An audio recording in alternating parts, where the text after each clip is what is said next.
Hello, everyone, and welcome back to the Covenant Cast. I'm Zach. And I'm Steven, and today we are talking about unique games, not just in the sense of KeyForge, but the potential that they have for the industry as a whole. So stay tuned.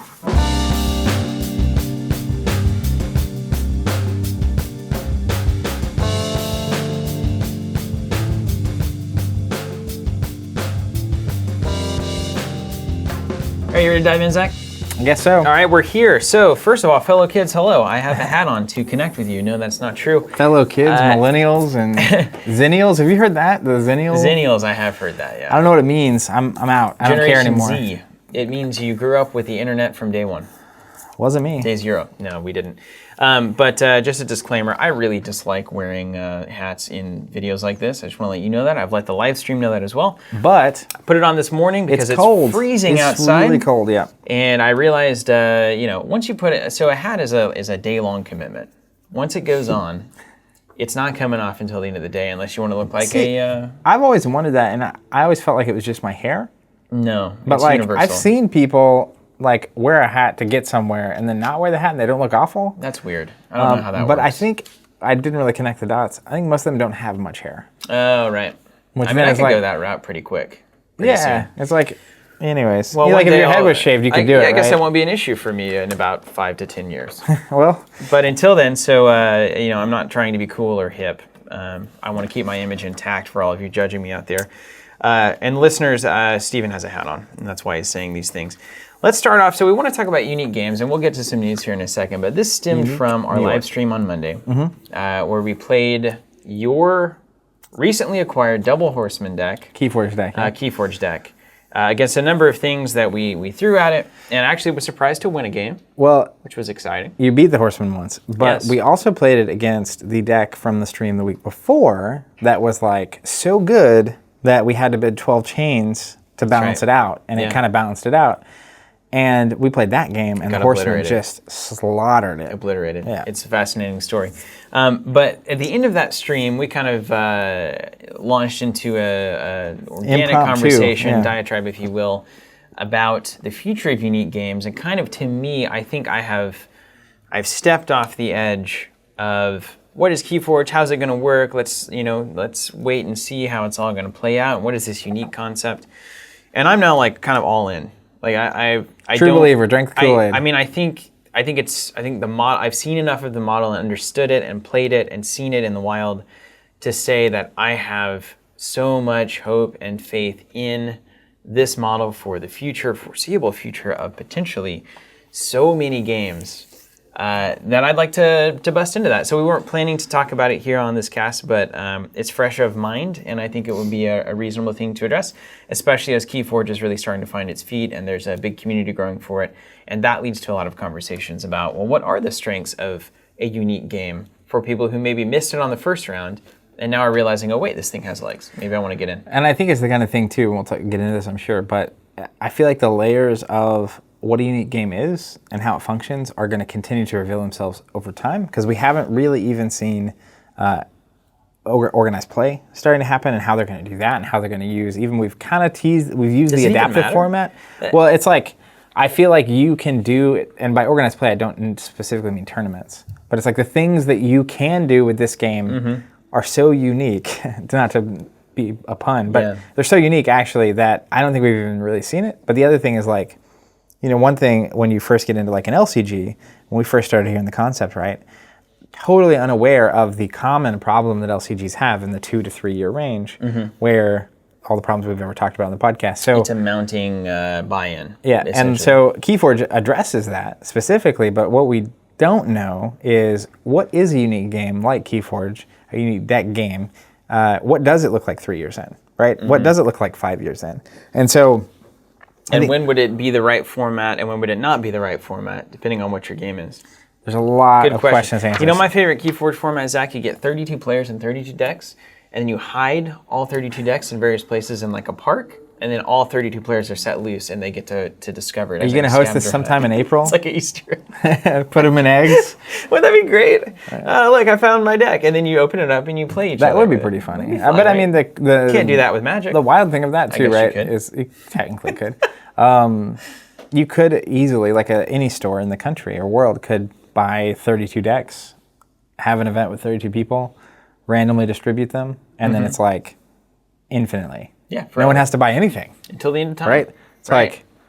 It's like, okay, we'll get into it. We'll get into it. Talk to me about some news. Hey, can you talk about the next Covenant Masters as the final before the finale? Yeah, so it's fun thing to say. The final before the final. It's December 15th, Saturday here at Covenant Tulsa. If you're planning on coming in Friday night, usually people hanging out drafting or playing sealed or something or practicing for this time constructed. It's Trilogies, which was this past weekend. Was it this past weekend?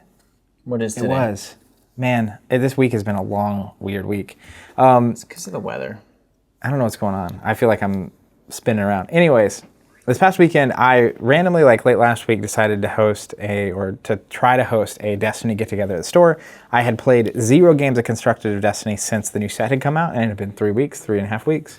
That's relevant. I'm going to come back to that. Like, let me make a note. So I hadn't played any. I was like, hey, we have a Trilogies qualifier coming up. I'm planning on playing in that. I want to, like, actually play some games and stuff. So ended up having, it's really awesome. I mean, I feel very fortunate this is possible, but had 6 people that went to lunch or brunch, breakfast, kind of, before coming over to the store when it opened at 10 on Saturday. It's between a breakfast and a lunch. Well, it was at 9. So, like, it feels like breakfast. It's definitely breakfast. I think it was breakfast. But did you drink champagne? No. Okay. That would have made it brunch immediately. Yeah, I guess so. It doesn't matter what time it is that. If you're having breakfast with champagne, you're eating brunch. That cultural movement is so strange to me ultimately, but that's neither here nor there. Yeah. So then we came over to the store and we had roughly 10 people hanging out playing Trilogies, and it was really awesome. It was a very different kind of vibe because it was really the first time outside of we have a weekly league night on Wednesday nights, and then we usually have like a monthly tournament or we have masters going on. So there's always some kind of next big event for Destiny or store championship or regional or whatever. But we were inherently just getting together to hang out and play Destiny. And it kind of, in relation to last week's episode of the podcast, that may have been what was partially inspired me to do it. It was just a very chill vibe, and it was cool because we had a couple players who hadn't played in a while showing up and like getting advice on decks and borrowing decks and playing and kind of getting in there.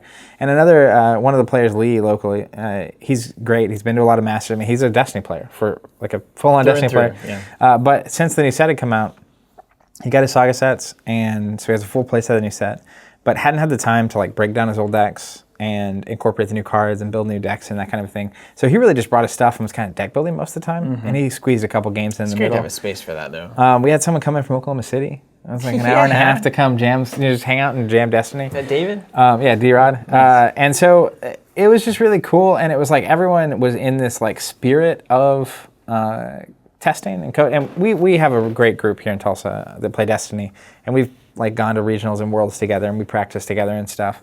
But there was just something about it being like random, and like we're kind of getting ready for the Trilogies Masters, but also just like experimenting with new stuff, right? And it was the intention too, right? We talked about that last week, about setting the culture, setting the intent on a store level, on a group level, on an event level. And it seems like you set the intent of that event as like, this is essentially kind of like a casual, have a good time, get some food, and just explore Destiny. It wasn't like, have your decks ready, we will begin at 10 a.m. When we're getting ready for Worlds, right, it's kind of like we're taking notes, we're like, we have a spreadsheet where we're entering the results. Sounds like a blast. Yeah. It is. It's actually pretty fun. Actually if you're into that kind of a thing. But it was really cool. So we're getting ready for the Trilogies Masters on the 15th. I think it'll be a great time. What I will say is this weekend was actually a very big weekend for Destiny. And the reason I say that is that new sets out. First time standard is 6 whole sets. And there's a lot of noise going on about one turn mill, one turn kill, where it's like these combos that just go off and like... That'll keep Steven out of a game. Yeah, just the sound of it will keep me out of a game. Luckily, that's not what happened. So there were 3 regionals this weekend, first regionals. There was a national championship in Europe. I forget which country it was. And there was also a galactic qualifier. So there's a lot of positive feedback on the galactic qualifier and how they've updated it since last year. I've seen so much good about that. And what happened there? They're giving more points to like kind of later rounds or something, where you can get spot glasses just one for of the things was like last year, if you lost the 3rd game, you're out of the event. That's not the case anymore. So you can play all 6 rounds, and then essentially the points you earn for playing in those 6 rounds are worth a good amount. Okay. And then the spot glasses they picked were great cards. Like, it was 6 legendaries from the recent sets that people love, and that people are playing Snoke and Oh, very Luke cool. and Leia and like just the characters you would kind of expect, right? Out of it. Yeah. Versus like sometimes last time there were some characters that were like, yeah, we don't want the Mon Mothma. You don't want to never again, please. Hashtag never again. So, but the thing was, there was this fear going into the weekend, and like there's every time. I mean, I have not experienced a week in Destiny where someone's not saying, "Is it dead?" Right? Oh my gosh, the sky's falling. I mean, we called that on our first podcast, didn't we? Yeah, but the thing was, it was this one-turn mill that was just kind of giving people the EBGBs. And what ended up actually happening is the deck that like dominated the weekend is Thrawn Snoke. Two of the most powerful cards in the game. Thrawn seemingly waiting for the right partner, getting it in Snoke, but more importantly, the TIE Fighter came out. And if you're not familiar, it's 2-cost support TIE Fighter. Search your deck for a TIE Fighter, put it in your hand, and you can have 4 of those in your deck. Nice. So the Thrawn's really good at getting resources. Snoke makes them even better. You can spam out TIE Fighters very quickly. And it also runs the thing that lets you put a battle droid into play. So it was like just flooding the board with Imperial goods. It's cool. I mean, it's cool. It's like Thrawn's having this crew of TIE Fighters roll in and blow you up. And it's got Vader's Fist and all this kind of stuff. But the most important thing is that Thrawn single-handedly is like a silver bullet to these combo decks. Oh, because his ability is from hand, right? activate, say a cost, look at your opponent's hand, discard a card that equals that cost. So like back in the day, it's like hyperspace jump is like the worst thing that can happen to you. So you activate, say 3, discard it. Yeah. So you can always just pinpoint the problem card and it's gone. And so the one-turn mill was like nowhere to be seen, which is amazing. So nice. And I also, to go on record, I don't think that Thrawn Snoke is, and I don't have the answers yet, it doesn't, but like just from viewing it and everything I've ever played in games, I don't think it's the best deck. But it was the best answer. But it is a really great answer to that deck. Good. And it's a really good deck. Good. So we'll see what happens, but it was kind of a big weekend. And then finally on the Destiny note, I'm just going to mark all these Destiny things off my list. Trilogies is incredible. I'm glad to hear that. So it's 3 sets right now. And when I compare it to playing the game when the 3rd set came out, Empire at War. Mm-hmm. That was just kind of, those first 3 were little. It's total new paradigm. So I'm amped for this Trilogies event that we're having because it's really, we did an interview with Jeremy where he was talking about essentially, he wants to make hero and villain feel different, and he wants to make the colors feel different. And so like I built a mono blue deck, blue villain, not surprising, right? Yeah, hold on, let me hide my surprise face. And it's rough. Like they don't have access to a lot of tools that the other colors bring. And the same thing with, I was playing, it was cool, the new Vader I was playing it with Executioner. So I had red, and then someone else was playing it with Greedo, so they had yellow. Classic. But it's like that deck actually feels different now. Good. Like it doesn't feel like it used to feel, where it's like it doesn't matter what colors we're running, we all kind of have this kind of removal, this kind of resource generation, this kind of a thing. Yeah. And it very much feels like you constantly, like what is happening is like there's a bunch of different control cards, but they all have different conditions, right? And they all are better in certain situations. Good. Which is exactly what you want out of a game, right? It's really remarkable. So I'm excited to see the Trilogies event happen, and even the Trilogies events at the Galactic Qualifier had a really good reception. Top 8 deck list, top 16 deck list for both formats. Thrawn Snoke is a little heavy. Like it's a little heavy-handed in terms of its representation, and I think people, once it clicks, it's like it's not that complex of a deck. You just have to say the right number with Thrawn, and then past that, it's like it kind of just works. But the reason I say all that is that Trilogies makes me super jazzed about the future of the game, because in one more set, that's what's going to be left. Yeah. And the design of those cards, the quality of the design is immensely better. I mean, this kind of gets at what Champions is running into as well right now. Yikes. So like Destiny had the first set was like, okay, it's Destiny, but action cheating kind of weird, and the second set was like, oh no, this is not good. And the third set was like, this is fine, kind of boring and maybe not the best. Well, the third set's when we got into several metas that were just dominant with 1 or 2 decks. Yeah. That's why Balance of the Force had to exist. And then Legacies, and it was like, okay, great. Yeah, this is, I think we've got, play the gun game that I want to play. And so it definitely seems like it takes some time, for a designer to get their game out and then to start developing cards according to the reality of how the game is played, not the idea of what they think the game is played like. Sure. Right? Because players are ultimately, in a lot of ways, just degenerate, right? Like we're looking to break things to our advantage. Well, and a lot of times designers are rosy about like, well, we'll pair these things together. Sure. And designers don't have, it's a thing that gets quoted a lot, but it's like more games of any game get played on the first day it's out. Right. And all of testing, because there's so many people playing. And it's like, even if players weren't degenerate and trying to find the broken best things, like there weren't those hyper aggro competitive people doing that, there's so many people that like it's just naturally going to happen. Right. And the internet discusses it, and like it eventually turns out like, here's the stuff, right? Mm-hmm. And that like with Destiny, right? We've known from the beginning the first 2 sets were designed before the first set came out. Mm-hmm. The third set was designed. The same thing is true for Champions. Not long after the first set came out. So like you don't have knowledge. Like the game after Awakenings was way different than the game after Empire War. Yeah. And so now you have a running tail on it. So a game really just has to last long enough to get to that point. To get good. That's so funny. The other part of it too is that like it's really easy for a game, KeyForge is the same way, which we'll discuss how it's different in a minute. But in that the excitement up front is fueled by both it's new, it's novel, and it's this thing you're having to figure out. And then over time, the question mark is, does it continue to deliver a rewarding and fun experience? And if not, that's when you run into problems, right? Because new, fun, exciting, novel experiences are happening all the time. Yeah. Not even tabletop, video games, right? It's like, I'm pretty tempted by the Spider-Man game. Aquaman's about to come out, man. Yeah, etc. Anyways. It's a water-based hero. It's everything I could ever want. And he's pretty rad. Yeah. Like the Jason Momoa version is pretty rad. Yeah, so we'll see how that goes. Moving on, we saw a pack, Wages of Sin, for the Circle and Done cycle, so that's about to get kicked off for Arkham Horror, the card game. I'm ready. Robert and our friend Philip and I actually played on Saturday.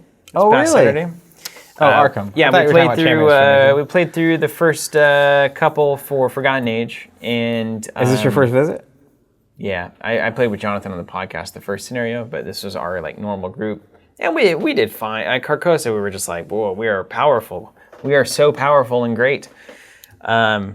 And then we just got destroyed. Forgotten Age? Yeah. Yeah. It's the first time in Arkham that we have been relentlessly just like told that we don't know what we're doing by the game. So when do you try again? I think we're just going to restart, and we're going to rebuild, try it again probably next month. Yeah. So we just need to rethink everything that we've thought about anything. It's exactly what you want, right? Sometimes games, I like it whenever it's like, hey, all of these things that were working in the past, they aren't working anymore. You're going to have to figure that out. Yeah, it's like, that's all awesome. right, challenge accepted. And then finally, last bit of news that's worth it. Now, we're talking about Champions, and the fact that I think it's in a bit of a slump right now, but it continues to get a lot of buzz at conventions. Did really well at PAX Unplugged, I think. Yeah, happened recently. And I even saw there was a little write-up by one of the Penny Arcade guys talking about how it and Sagrada were the stars of PAX Unplugged. Huh, really? That's good. So it's one of these games that's like... Sagrada out of nowhere. Yeah. We loved that game when we first saw it at Gen Con. Is that the we did the how to play or the overview of it. The stained glass? Mm-hmm. Yeah. The competitive stained... What could be cooler than that? So it's continuing to just kind of like get a foothold and get eyes on and kind of get some players. And as long as I think, like Destiny, it can get to its third or fourth set, I believe that it will find its way to the design that needs to be.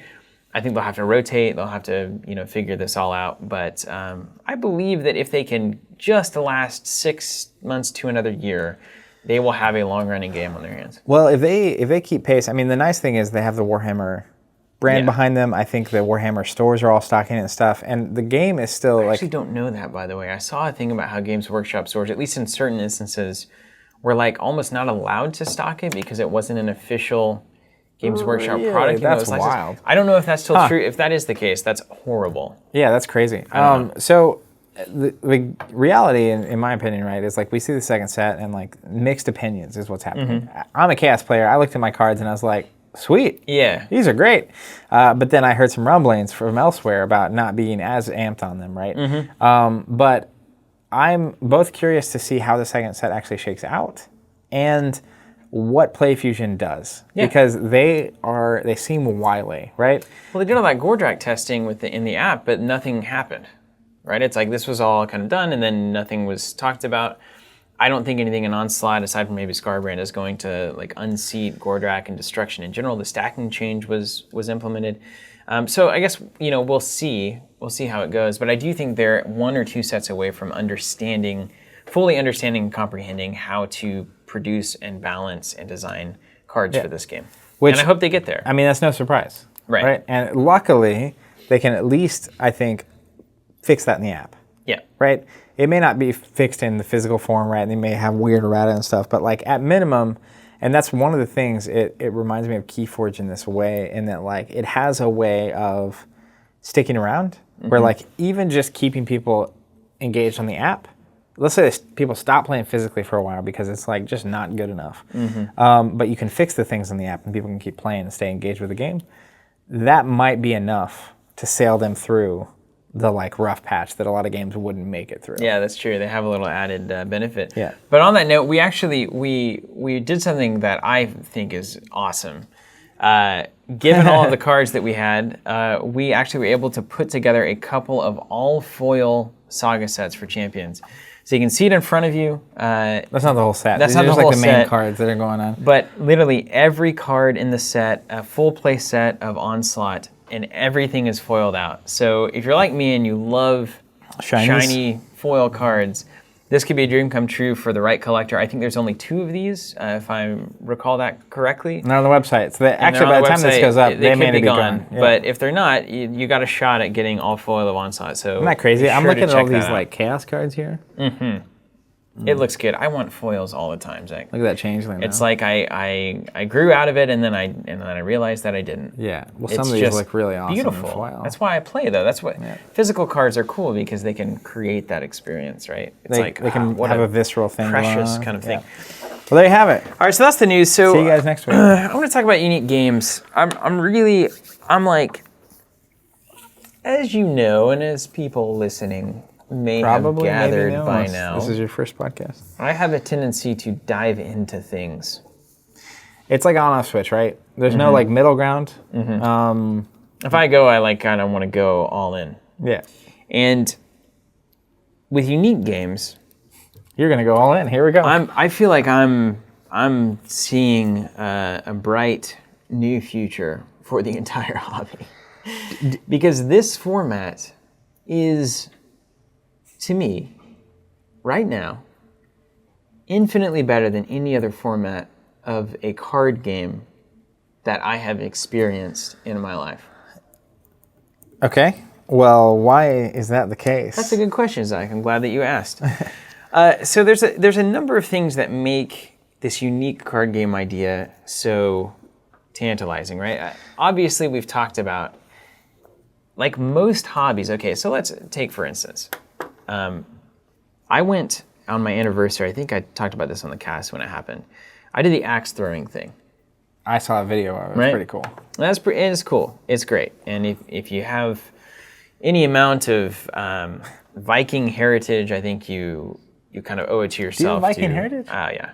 Really? Surely. Yeah. You're like, I just assume that it has to No, be. yeah. As anyone who's around Scotland, Ireland, England area, probably got some Vikings somewhere. So when I went to this axe throwing thing, I walked in and I said, well, I've never thrown an axe before. What am I supposed to do? And then they're like, well, we've got the axes. Here's like $15. There's the target. And here's how to throw the axe. And then I did that for an hour and a half. It was great. That's awesome. I loved it. And then I left. And then I considered going back, and I probably will at some point because I had a good time. If I go to see a movie, I pay my X money. I go do the thing. Of all of the hobbies that you can engage in, the demand that traditional card games put on you as a hobby enthusiast is tremendous. It almost has to be a lifestyle. Correct. To play a expandable card or miniature game, right? It'd be like if I walked into the axe throwing store, if that's what you call it, gym. I don't know what it would be, the axe throwing station, and said, "Hey, I'm interested in throwing axes." And they're like, "All right. Well, first what you need to do is you need to get the handle of the axe, and we're going to teach you how to sand that down. That'll take you a couple of hours. Well, no, you need to get some wood. And you'll need to buy it, of course. You're and some metal. About $50 to $60, and you'll need a couple of tools to do this effectively. And then we're going to teach you how to attach the axe head. You're going to have to sharpen that as well, and so you need a special file for that. And then once it's all done, it'll be awesome because you'll have your own unique axe that only you built and that you feel very proud of, and you can go use it. You're really going with this analogy. This is impressive. Yeah, but on the other hand, 95% of people would say, I'll just go watch a movie instead. Like, this seems like too much for me.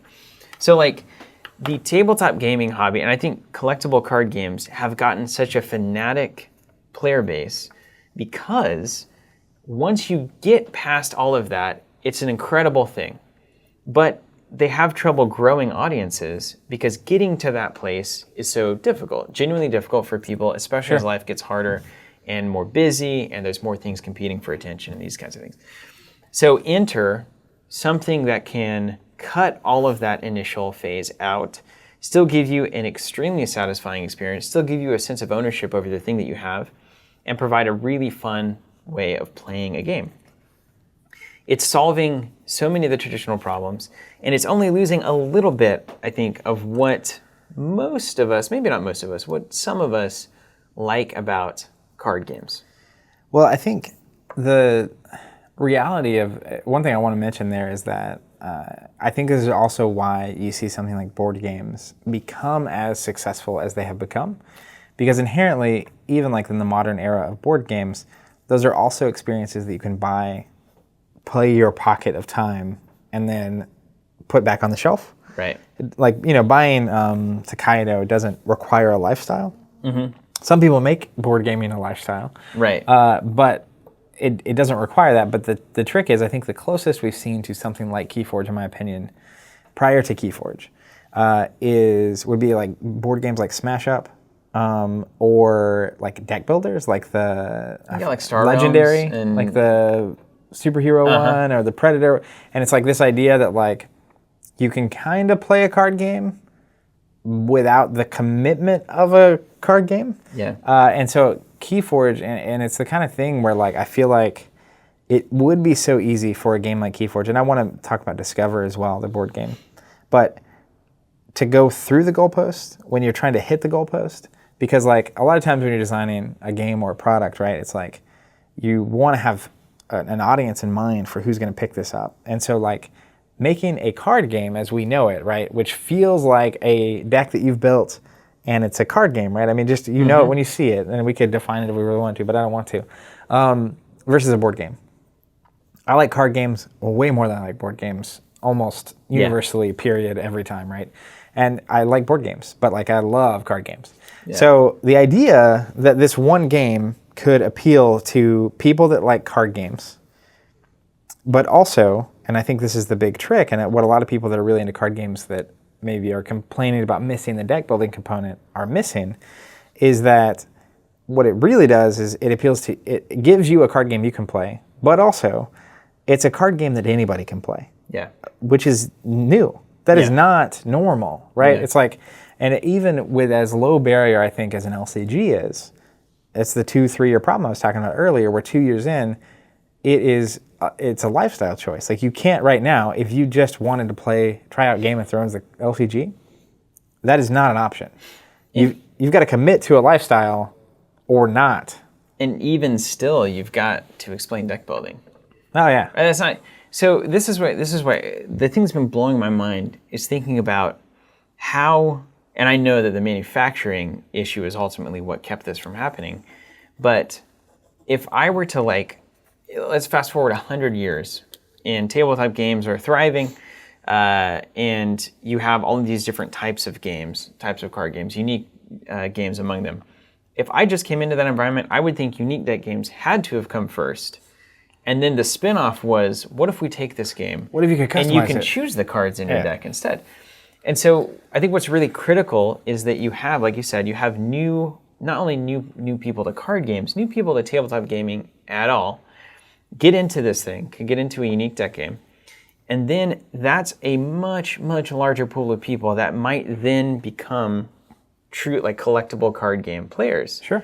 So it's hugely beneficial for the entire industry for this to have happened. I think that is undoubtedly true. Yeah, and I think that's, if you are a card game player that doesn't get KeyForge or thinks it's crazy, that people are going wild over it, I think the reality is that if you want people to play card games against, this is a great thing for you.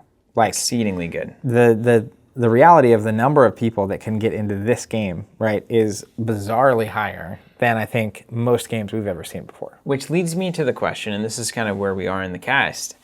What would keep you from making every card game this way? A unique deck game? There's a couple of reasons, but I want to frame that with kind of comparing it to a typical collectible card game and how that functions, and the not restraints, but the stress that it puts on a designer or developer.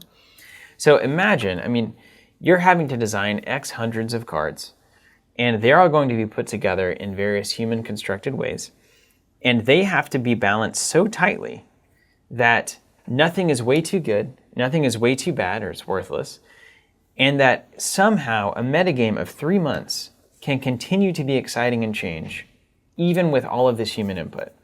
Like that everything is so balanced that you can bring this thing and it might be that thing, and then this thing comes in and then this new thing, and we didn't think about putting these things together, and now this new thing. That is the ideal of what people expect from a collectible card game. It never happens. No, it's the same thing with like saying an LCG has a monthly release. Right? Yeah. It's like, I've never seen that actually pan out across like 24 months of any LCG ever, right? So, but the thing about that is interesting to me is when you recognize, because I saw people posting, it's like, like we did a format locally to where you could bring whatever KeyForge cards you wanted, and it was busted. Yeah. It's like, it's insane. Yeah, you can turn one win pretty much every time. But the game systems and the cards that are allowed for when you can't change the stuff is as fascinating to me as the format itself, because I recognize that your equation can say, literally, never put more than, like, never put these two cards together, or never put 2 of this card with 2 of this card, and like you can build all those checks and balances in. And what that lets you do, though, is like, there are cards in KeyForge that you could never have printed into a customizable game. Right. 100%. Just period. Nope. Which is crazy, right? I mean, and then you're now lowering the barrier on what it takes to design a card and increasing the options that the designers can use to explore. And the fun things that they can do with a card. Because inherently, you don't have to worry about it breaking. Are the craziest things, right? Yeah. Like when you bait and switch in KeyForge for like 8 amber, it's like, that's fun. Yeah. If you can do that every time, that is not fun. When it's 4 of in everybody's deck, it's no longer fun, right? Yeah, and that's what I think, as someone who is a card gamer, has played card games, spends hours playing Destiny, right, and building decks as of recently, like not even like that long ago, is recognizing, and it's it's funny, it's like you don't see it until you see it, and then you see it everywhere. But like when you hear a word for the first time, 100%. And you're like, everybody's saying this now. What's going on? But the reality of how much time I spend unsleeving cards, putting them back into a binder, building decks online, building decks physically, changing my decks, etc. And more importantly, so like all the time is spent, right? It's like as a player, if I could just be playing instead, that's way more interesting to me. Most of the time. Yeah.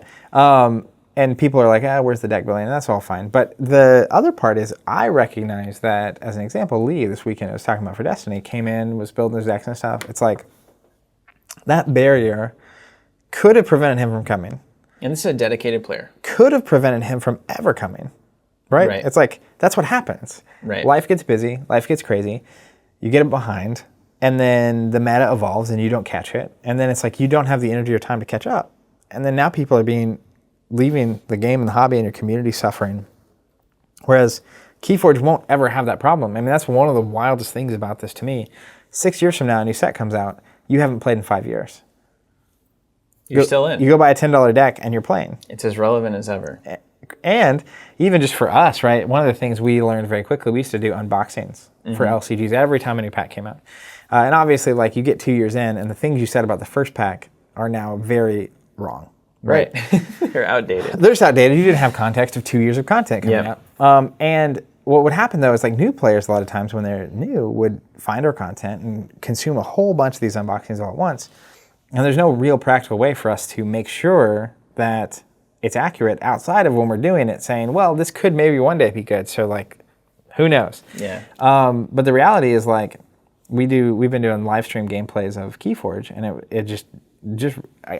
it keeps unfolding itself into how different this is. And I warned of this early on, where it's like, if you're approaching this from the typical card gamer perspective, you're not ready. Yeah, like, you're it's different. Probably gonna miss it. But the reality of those live stream videos that we did are always relevant and accurate.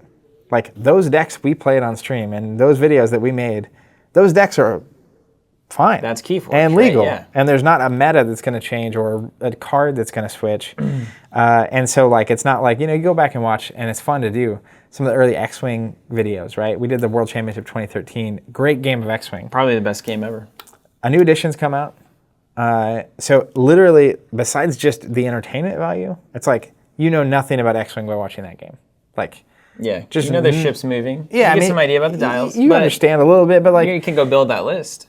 Versus, I'm picturing 6 years from now, right? If let's say there is tournaments and there are tournaments and there's a World Championship of KeyForge, right?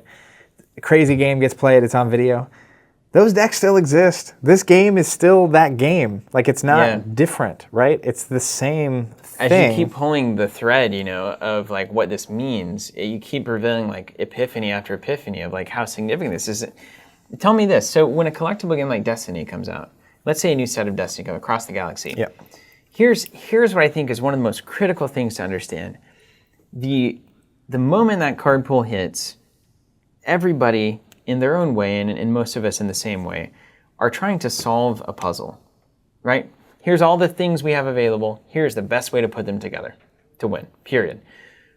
Once that happens, and it happens, once that meta is solved, as they say, you wait until the next few sets, or the next set. And what that means is that the point of the game, once things are released, is to figure it out, right? Well, and like thousands of players across the world all solving the same problem figures that problem out pretty quickly. And the thing is, what you're focused on is solving. You're focused on this, like, which is not why you started playing in the first place. I want to figure out to make the best deck. Whenever a new set of KeyForge came out, people didn't know what to do because they couldn't solve it. Yeah, right? It's an unsolvable problem, right? But it means that the thing you're now trying to do is solve the deck in front of you. And to me, more specifically, and this ties into exactly that concept, you're not trying to solve anything, you're trying to have fun. Yeah. Right? Well, and that's what so one of the decks I have has that Khalifi dragon in it. Yeah. And it's like, it's fine, it's good, it's fun, right? And it's like, every time I draw it, it's like, I'm making probably suboptimal decisions to get to the point where I can get this on the board. Yeah. And it's like, and it's fun. And like, even I played the 4 Horseman deck, right? The double Horseman deck on the stream. If you want to see that, you can. But the reality is like, yeah, it's crazy good and it can slaughter a lot of decks. But like this weekend, played a handful of games and it was like, yeah, it's fun and crazy. I'm going to play with a different deck. Yeah, but it's kind of because like I get it. It works. It works really well, and it's cool to do sometimes. And like I would be interested in pairing that against a deck that I felt like was on the same level, because that would be fun. But like I was playing against someone and they didn't have a deck on that level, so like it's like I'm gonna pick a different deck and play it. And the reality of like I was playing on Friday night and I saw a card I'd never seen before. Yeah, cool. That never 2 weeks into Destiny, I am painfully familiar with all the cards. Yeah, with all of the cards. So it's very different. When you don't put a puzzle in front of players, it's kind of like instead you're putting a game in front of them. Weird. Right? Why would you want to do that? But so my question for you, though, is amazing. I think you were, and I appreciate that you're doing this because it makes for a fun discussion. But I think you were positing that why would you not make your game a unique game moving forward? Because I think what happened is on the stream we were talking, and for some reason I basically was like, well, honestly, like if I could pick, I love Destiny, I love the system, I love how it plays, I love Star Wars, right?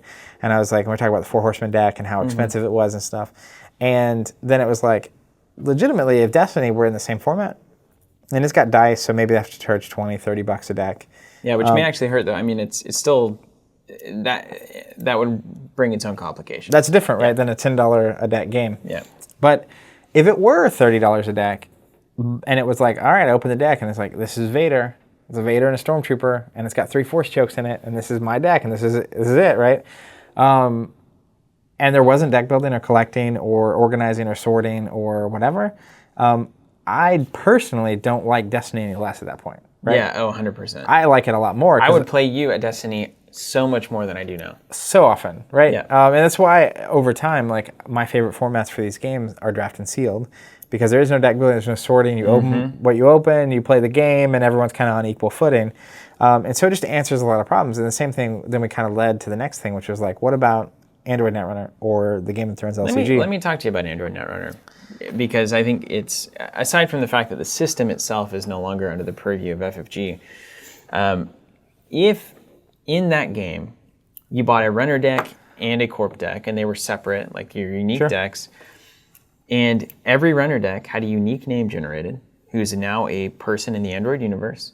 And this was the runner that you were playing. They didn't have any, maybe they didn't have any special abilities or anything fancy, but it's like, okay. I mean, you could randomize the starting memory, the ability, the deck minimums and stuff, right? You really could. But let's just say that it's just a blank card like it is in KeyForge. And then you have 36 cards across 3 factions randomly chosen. Anarch, Criminal, Shaper, maybe multiple of the mini factions. You get 12 cards from each. And then all of a sudden you're this runner who is playing stuff that they found from various factions because you're piecing your rig together. It's like, I happen to have this criminal program that does this, and then this Shaper, program that's doing that. And then I know this guy over here in this faction. Well, and all of a sudden you have all of these unique runners that are just in the world, and you have all these unique corporate identities that are also in the world.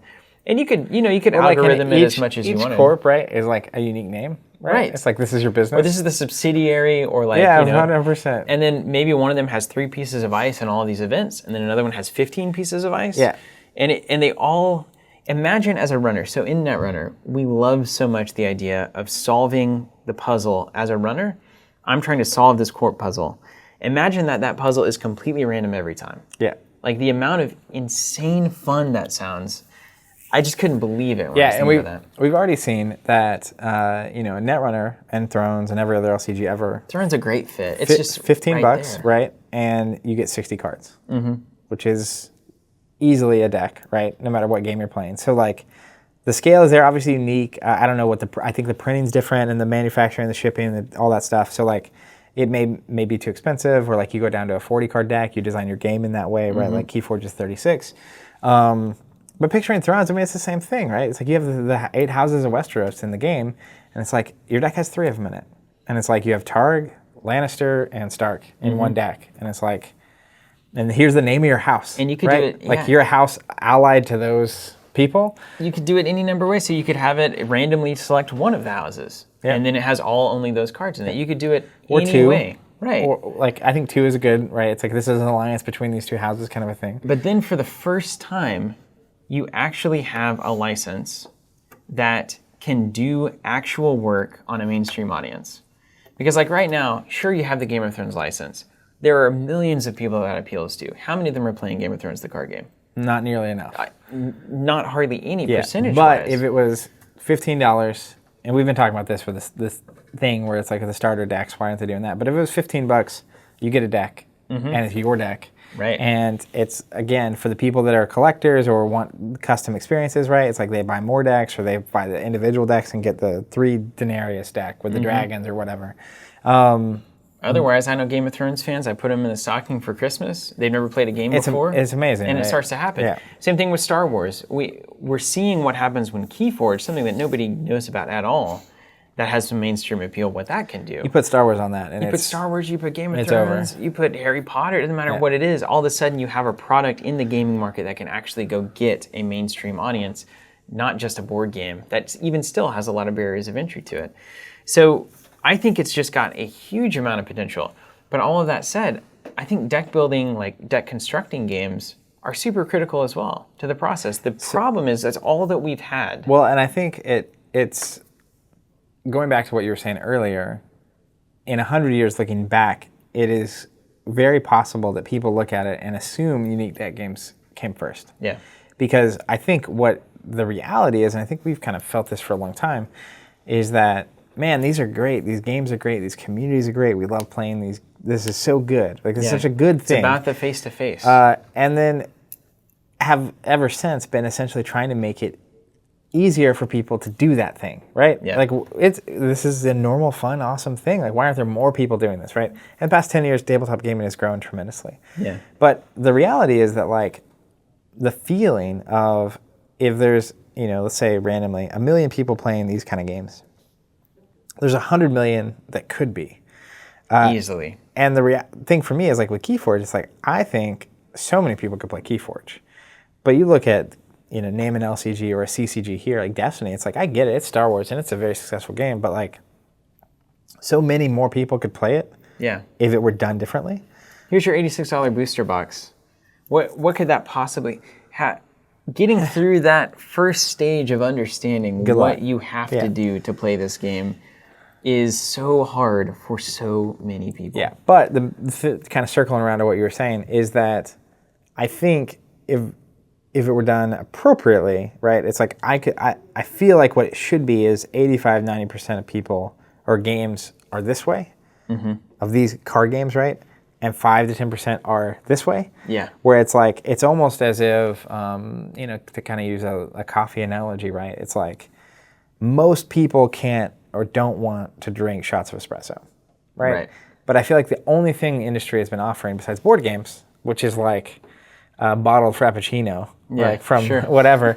It's sweet, it's very palatable. I think most people could drink it and probably enjoy it, kind of a thing. Or like a shot of espresso, which is like most people I know that aren't really into coffee would not drink this, right?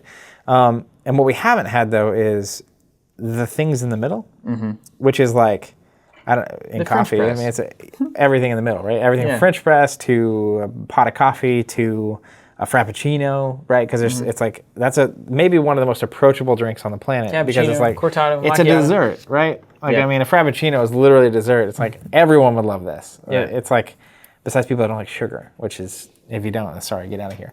But the reality for me is just like, it does seem like, now that we're experiencing it, right? We've had the most intense versions of this, and we've slowly been scaling back. And board games are kind of attacking it from an opposite direction. That's what the LCG was, ultimately, was a scaling back of the intensity of a CCG. 100%, and that's where you also have like the legendary deck building game, right? Which is scaled back even more. And it's almost more like a board game. Then you have like Smash Up, which is even more that direction. Then you have board games, right? But for the first time, this feels like a super palatable, easy to understand, easy to get into, super low barrier of entry, super low cost of time and money and energy across the board card game that doesn't lose being a card game. It's the main thing, right? I played legendary deck building game, and it's like, it's kind of a card game. Yeah. Kind of. But it's really a deck building game. But like KeyForge is a card game. Yeah. It is legit straight a card game. Yeah, it gives me all the same feels. Without and more, any of the time sink. Then kids, and I guess I'll end with this because I think we need to wrap it up. The feeling of not knowing what I might see out of my opponent's deck is everything that I have ever wanted, because it means that my success is built entirely on adapting what I have to the situation and trying to anticipate what might happen to the best of my ability. Whenever I know a solved meta and I know exactly what cards you're going to be playing, it's like we're an automation that is playing itself out, and sometimes I might win and sometimes you might win depending on how the cards come up. But across 1,000 games, here's what's going to happen. Yeah. But with a game like KeyForge, I might get to the final table and I have no idea what your deck's trying to do. Yeah. And to me, that is one of the most exciting things as a player that I can experience. So I think if I were to invest and bank on one concept moving forward in this industry, I would bet on unique games being the way that this industry goes from where it is now to 2 to 3 to 4 times to 8 times to 100 times what it is. I think it can get there. Well, I'll put a pin in that one, and a couple of years from now we'll come back and we'll see on the podcast if old Steve Arena was correct. And I'll still play deck. I love deck construction games. Don't get me wrong; they have a great place. That's what I'm saying. I love espresso, but like I understand that like not everyone can drink espresso. And sometimes I don't want to drink espresso. Yeah, sometimes it's a busy day, and I just want to sit and have a little macchiato, cup of coffee. Yeah, etc. No, I totally understand. I mean, I think that's it's very reminiscent of people that like think you should only drink espresso, right? And it's like you should only play these kind of. This is the purest form of the experience, which they might not be wrong about that. But the difference is like people drinking coffee or not doesn't affect your ability to drink coffee, right? But like people playing games or not, it's like if there's not enough people playing the game you want to play, you can't play it. So like part of why KeyForge is so great, regardless of what game you play. Right, and even in the store, I was here Thursday. We have a long-standing Thrones group here hanging out playing, who've been here since 2012 when we opened the physical store. Yeah. Well, that was the first and only constructed game really in the sphere at that time, because we had just discovered FFG. LCGs. And they had Lord of the Rings and Game of Thrones. That was pre-Netrunner, pre-Conquest, Arkham, etc. Right. Yeah. But you also had a ton of KeyForge players. We in our store, the KeyForge is the same night. way more KeyForge players. Obviously, it's new, it's exciting stuff. But the main thing is like, if you want even people to play Thrones, it's like KeyForge is not hurting. It's a miracle. Yeah, honestly. Yeah, and I do think if there was, it's possible you also, because I don't think the exploration is over. I don't think KeyForge is the end point. I think it's the beginning point of something, which is you could also have something like Thrones where one of the primary formats is the unique deck thing, and then it's like same cards. You can build it to be a little bit more conservative and take a constructive environment. Or make with all the technology that's going on, like in X-Wing, they did a cool thing with X-Wing recently, which is the Galactic Qualifier format. It's like every faction has 4 ships that are legal. Cool. So like Imperial doesn't have the TIE Interceptor. Yeah, change it up. So in that way, it's like, okay, here's the cards that are legal for this season of constructed play of the Thrones LCG. Yeah. But it's like, if KeyForge could do the same thing, technically, it's like, yeah, you could have a format that's like, build whatever deck you want, whatever card you want. This is the restrictions. Yeah. And then it's like, that's a season, a 2 or 3 month period, right, where people can play that. And I'll tell you what, there's going to be a lot more people who would consider doing that than if it had only ever been a constructed game. 100%. So 100%. You want to get some questions here? Future, yeah. What are we at? All right. Let me start with MJ. At Team Covenant, will you continue to stream KeyForge games on Mondays after launch, or will you start to mix in other games? It's an Ask Covenant. Even if I can't watch live, I enjoy catching the stream later in the week. Thank you for that. And yeah, definitely. I mean, we've already been playing some KeyForge on the stream. Now, here's one of the more interesting things in relation to this question. If I'm streaming, and if you and I are playing some games randomly on a Monday night, my preferred game is KeyForge, because I don't have to figure out what deck is the right choice for Order or for House Greyjoy or whatever it is. I don't have to put in all that research. I don't have to buy or get those cards together, put the deck together, sleeve it up, not even test it, come in fresh on a stream and be like, all right, I hope this works. Secondarily, I don't want to play a solved meta on a stream that is like, okay, Gordrak is the best thing in Champions.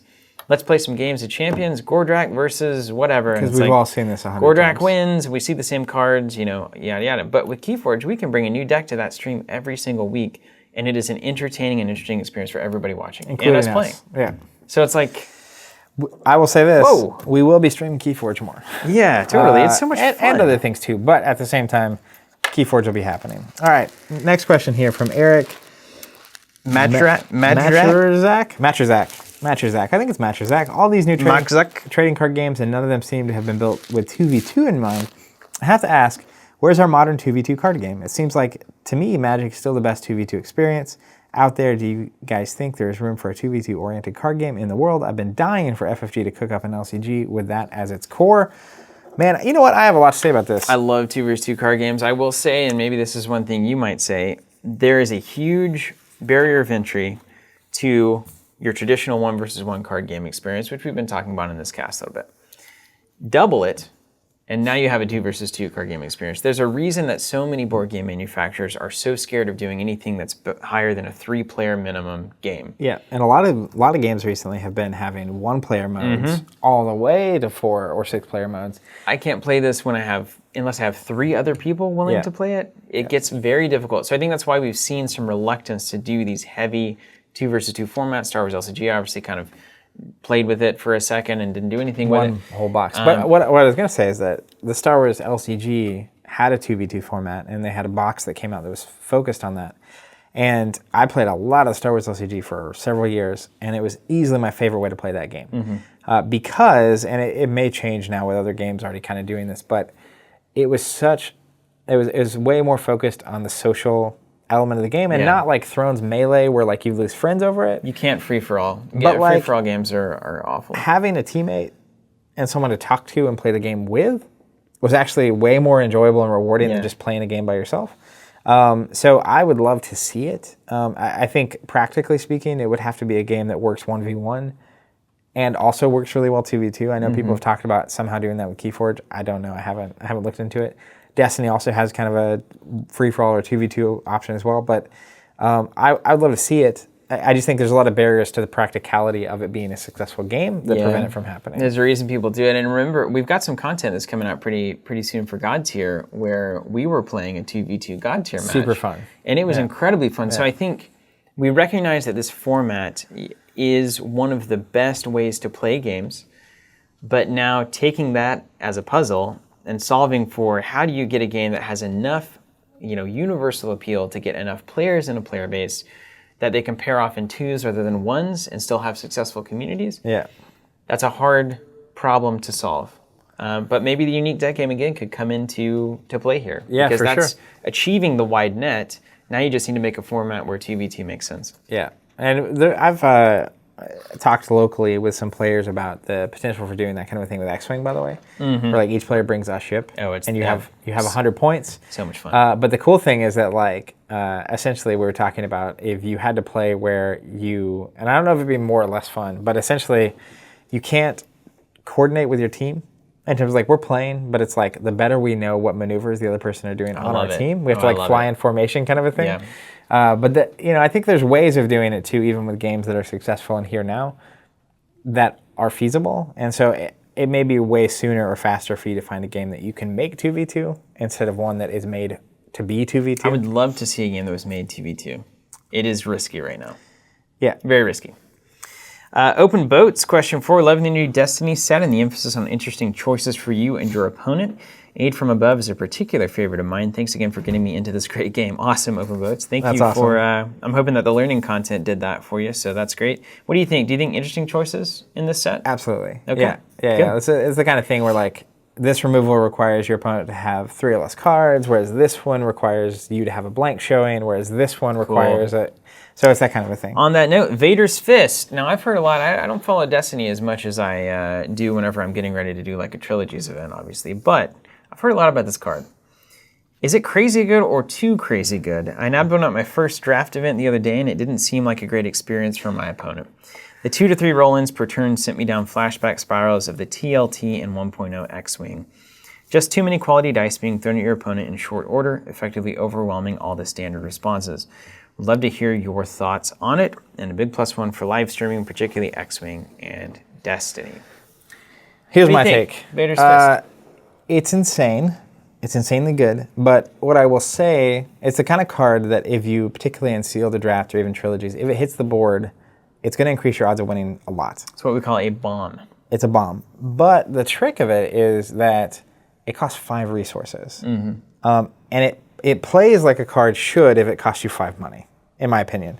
Because we saw some older cards that were 5 money, and they were good or they were close, but they really, all the Falcons that have ever come out. It's this is close, but not good enough, right? Yeah.